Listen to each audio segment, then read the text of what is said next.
Moikka!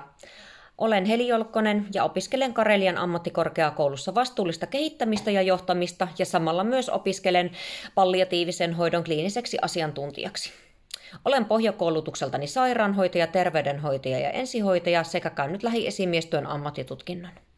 Olen töissä yksityisellä palveluntuottajalla, lähiesihenkilönä, ympärivuorokautisessa palveluasumisessa ja kohderyhmänä ovat ikäihmiset. Heistä kaikki on palliatiivisessa hoidossa ja heillä on paljon somaattisia sairauksia ja yksikössä toteutetaan myös saattohoitoa.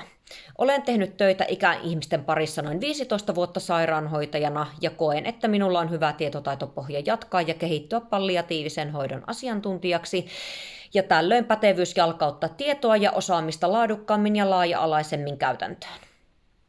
Heikkouksina koen, että olen tehnyt viimeisen 3 vuoden aikana hallinnollista työtä ja näin ollen käytännön työ on jäänyt hieman vähemmälle, mutta minulla on paljon vuosien varrella tullutta hiljaista tietoa, jota voin hyödyntää jatkossa opinnoissani.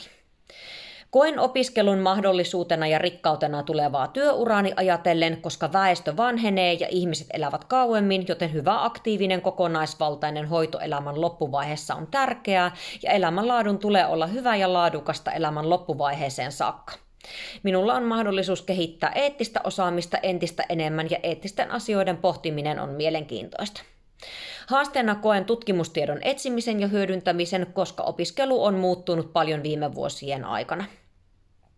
Opiskelutyön ohella tuo myös omat haasteensa, mutta olen motivoitunut ja asennoitunut tähän elämän vaiheeseen.